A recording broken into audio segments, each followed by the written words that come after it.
This is Jeff Short with Christian Answers. Welcome to the program today. Today we're going to be looking at an article in Atheist, and it is dealing with the conservative commentator George Will. Now, George Will is a familiar fixture in American conservatism for the last 2, 3, 4 decades at least. I remember going way back, becoming familiar with George Will as a columnist, as an author, when I was in college, and I joined the pro-life group at Wheaton College. And George Will was writing some really good stuff about defending the unborn life in the womb. And so he has been a pro-life advocate for a long time. And that's what really introduced me to the writings of George Will. And over the years, I've found that he's more or less right on as far as his insightful writing and his prose and his observations of culture and so on and so forth. Really a sharp intellectual, public intellectual, a journalist. And so I just assumed that George Will was some kind of maybe Episcopalian or some member of a more traditional church, Protestantism. I didn't think he was Catholic. He could have been Catholic. I didn't know. But I thought he was some kind of Christian, some kind of believer, because of the way he would defend human life in the womb, and because of his worldview, because of the stands he would take on certain cultural values that Christianity, evangelical Christians, traditionalist Catholics, the pro-life movement, the values voter, sort of the moral majority, etc.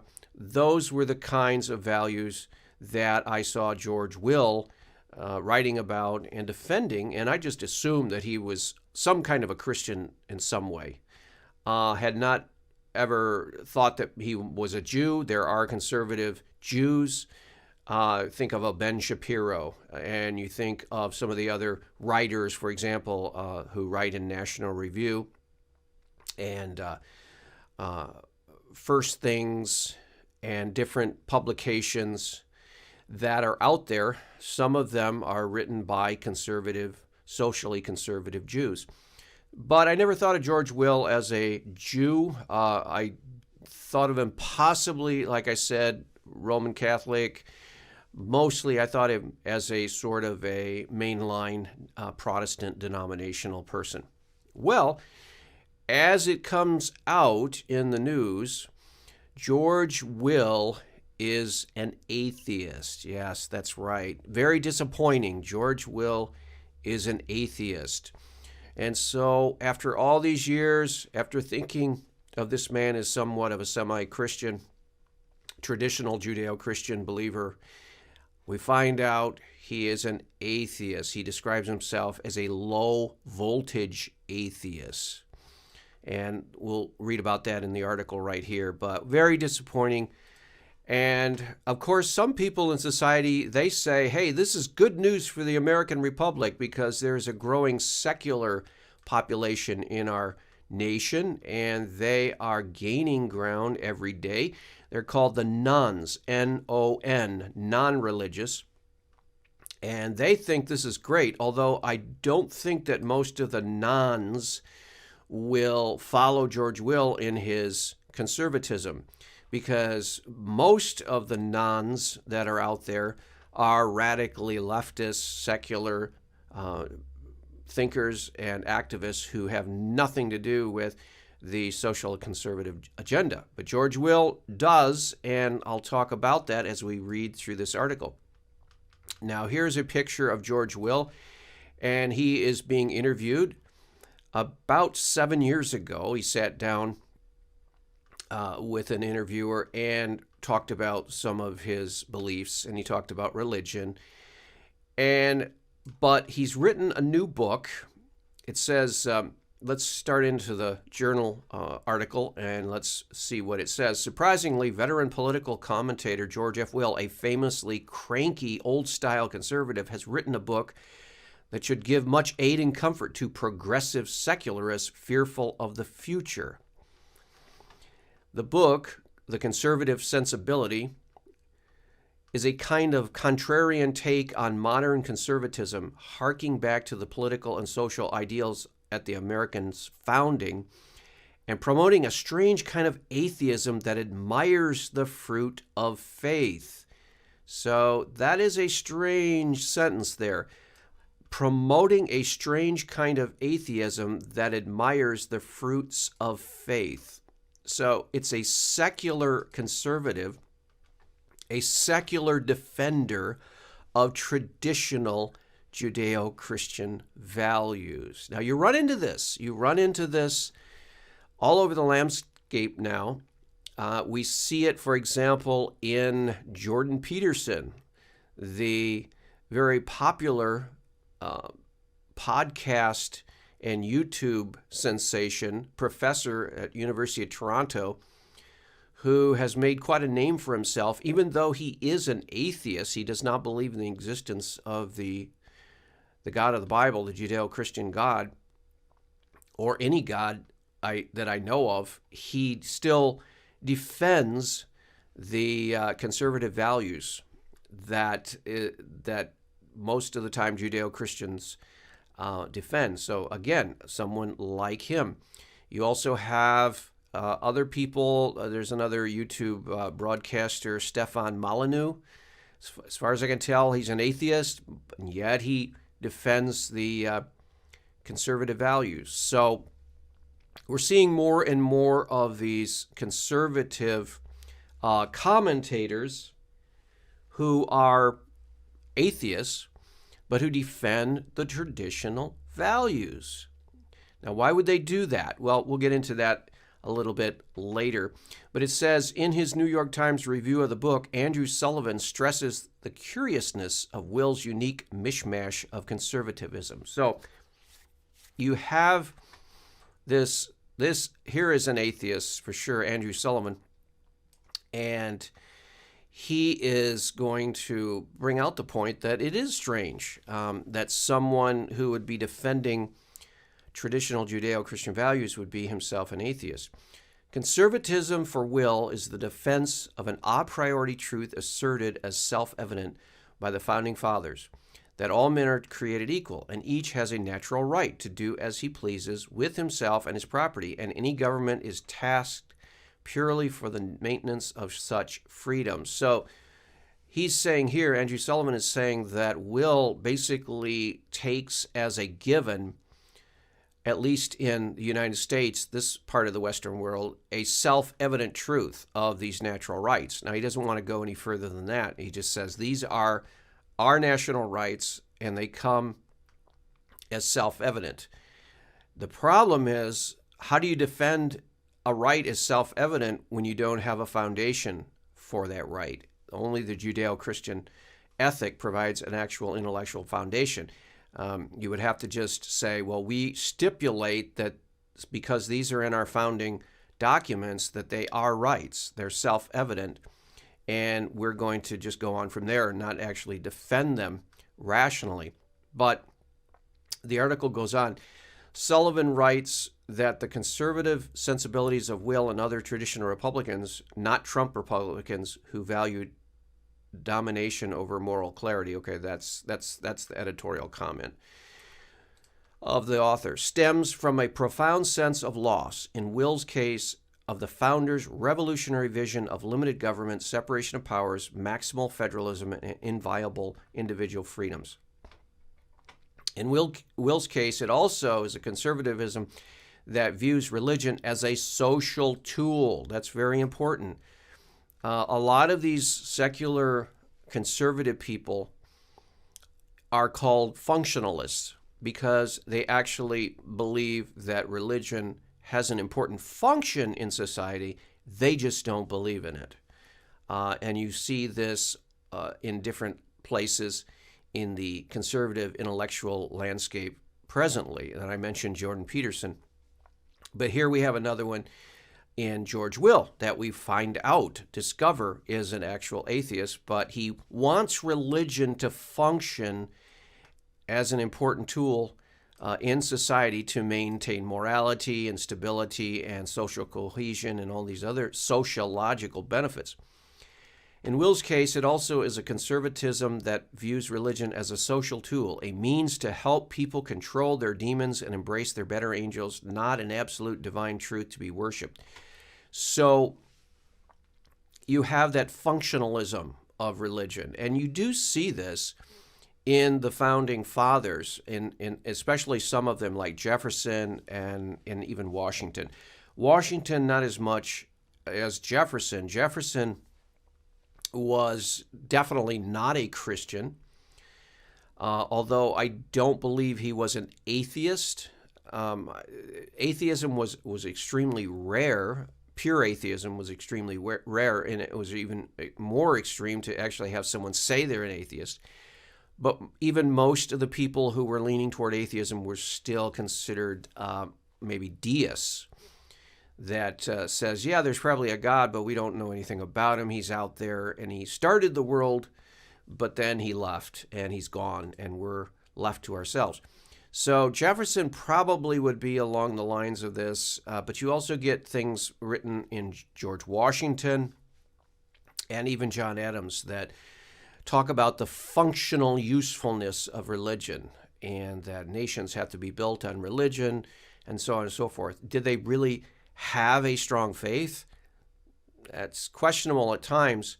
There are statements that could be interpreted that they had a strong faith, but again, is that a functional rhetoric that they're using and employing?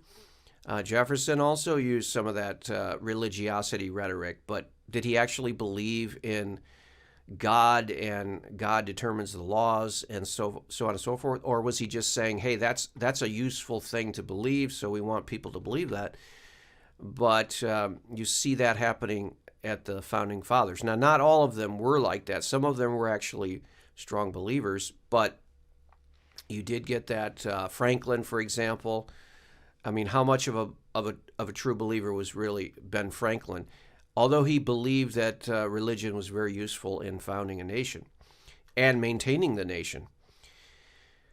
It says, but his favorite Christian is surely along the lines of Washington himself, a man who refused to kneel to pray, who left services before communion, and at whose deathbed no ministers were present and no prayers were uttered, Sullivan writes.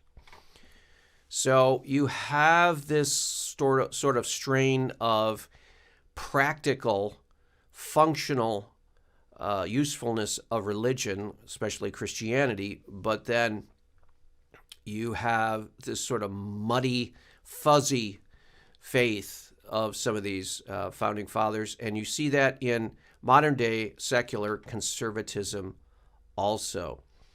An amiable atheist. Regarding Will's religious sensibilities, Sullivan explains, he believes in no God, describing himself with acuity as an amiable, low-voltage atheist.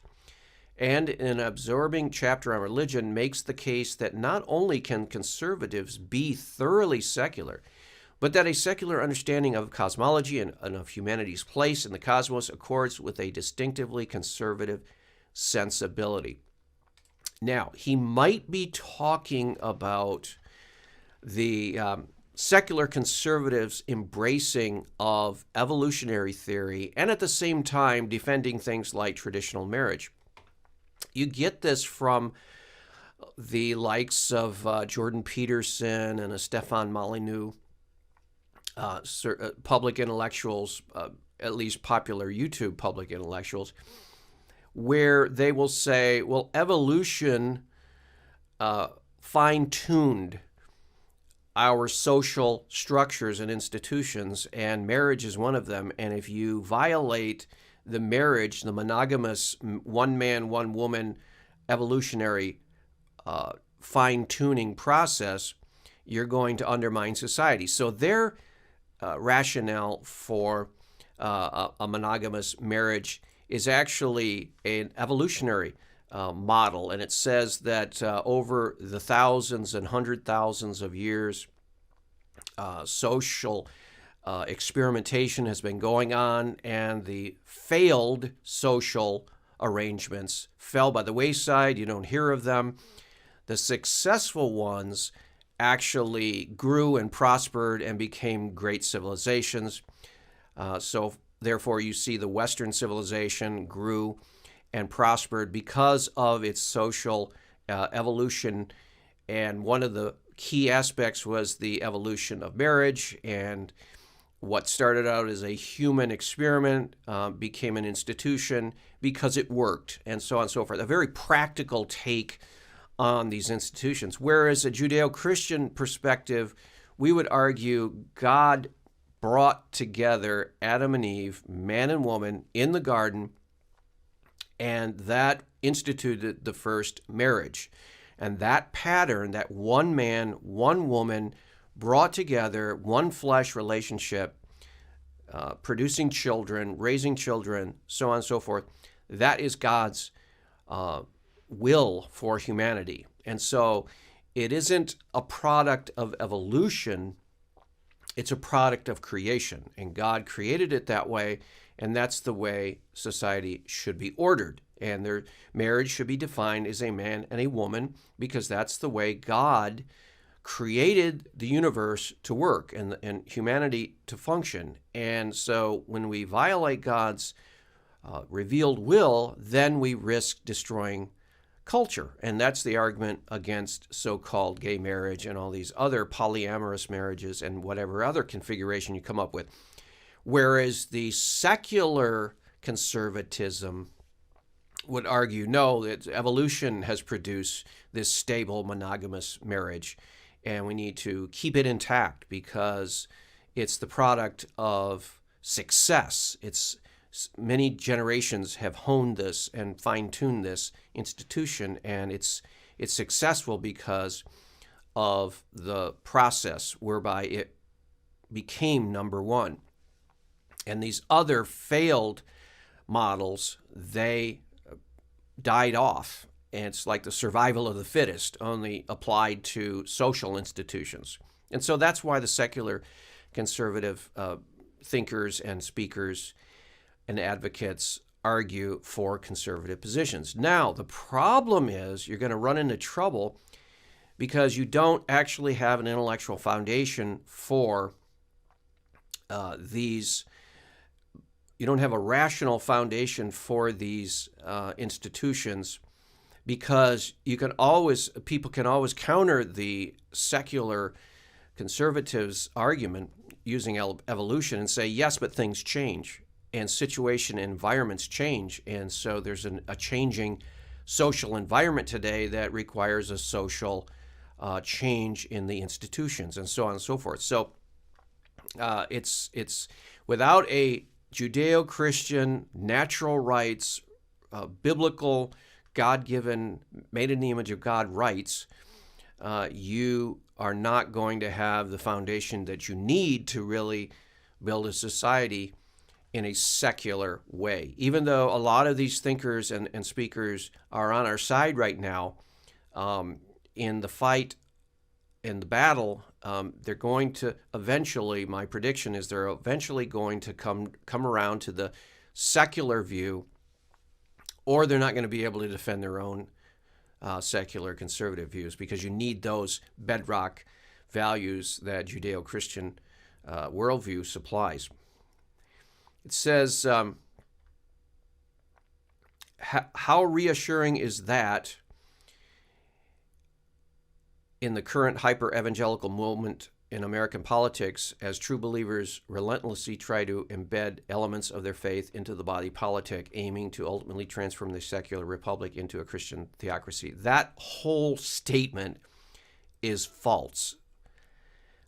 This is the author of the article here in Patheos, not Andrew Sullivan, but how in the hyper-evangelical moment, no, it's not a hyper-evangelical moment. Evangelicals are trying to defend traditional institutions. They're trying to defend tradition. Okay, that means the tradition was already here. So they didn't have to defend the institution of marriage, for example, because everyone accepted it. But it's under attack today, so the evangelicals are beginning to defend the one-man, one-woman institution of marriage. And the author here is saying, well, that's religion trying to assert itself. No, it's trying to simply defend the institution of marriage. It says here, as true believers relentlessly try to embed elements of their faith in the body politic. No, they're not trying to embed elements of their faith in the body politic. That has already been embedded in our culture for centuries. We're trying to defend the right of those elements to be there because they're being under attack. And we're trying to defend them based on the observation that we have been a very highly successful culture. Why throw out what is a success? If it ain't broke, don't fix it.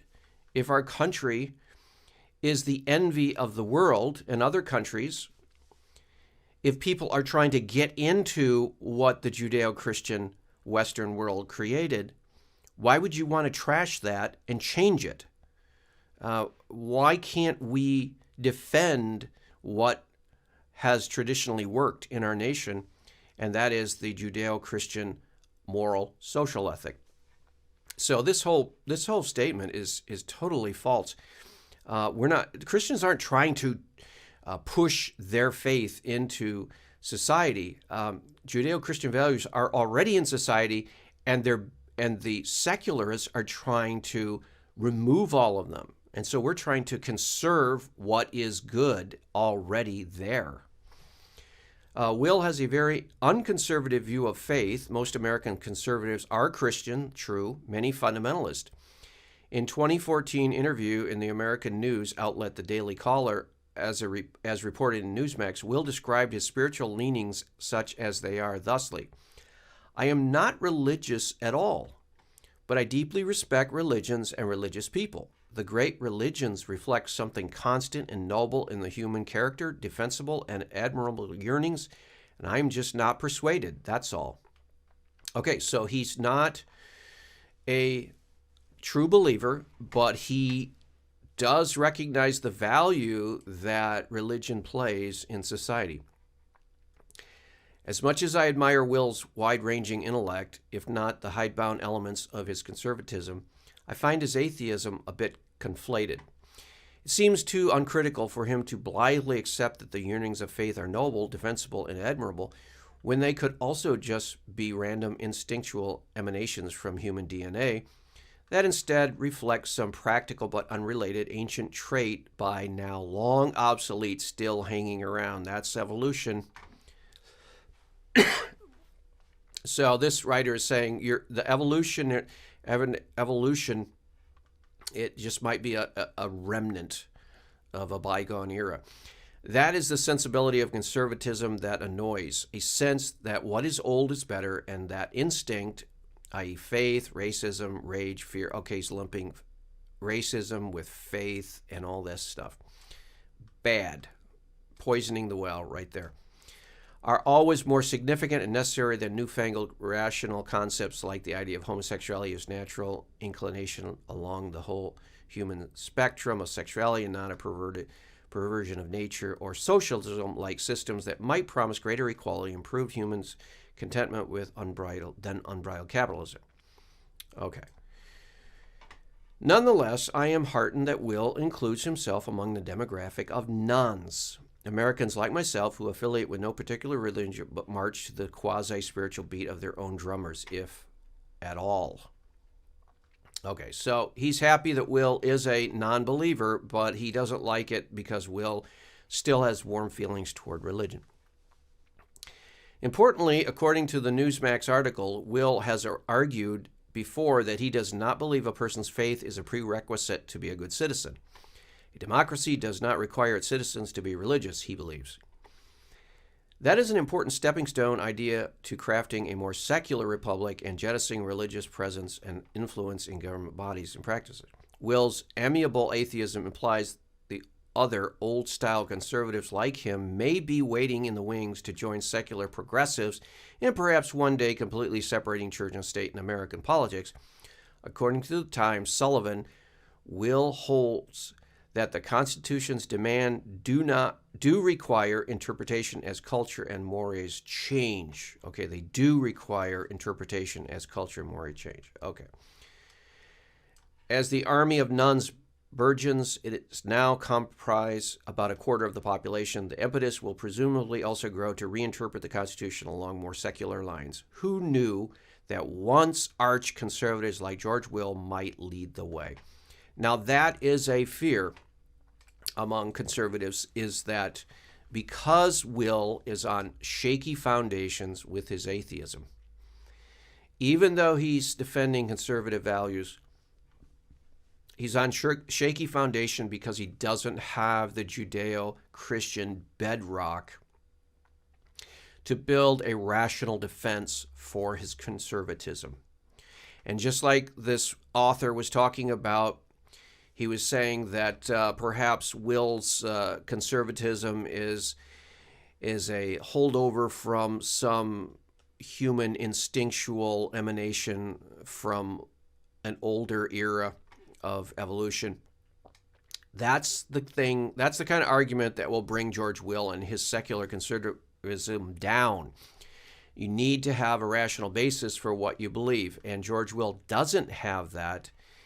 He just has arguments that he can muster based on what works and holding to tradition. And there is wisdom in holding to tradition in the sense of you don't, what was it, G.K. Chesterton said, you shouldn't tear down a fence until you know what it was put up there for in the first place. So you don't go smashing walls until you figure out what they're there for, because maybe they're trying to keep something out that's bad, and then you've just brought down the wall and all of the enemy can come in. So before you start changing things, you should really make sure that what you're going to replace the old with is better than the old. And that's the argument that basically George Will is left with. He doesn't have the deep foundation of human rights that the Bible produces and the natural rights, natural law of God. So he has to rely on these other arguments, but ultimately those will fail. And just like this author says, in the end, he may join the throngs of secularists leading the charge for change, because he doesn't have any arguments to prop up his conservatism. We'll see. Disappointing, but as Christians, this means we have to make our arguments even stronger and fight the battle even harder. Well, this is Jeff Short with Christian Answers, and we'll see you back next week. God bless.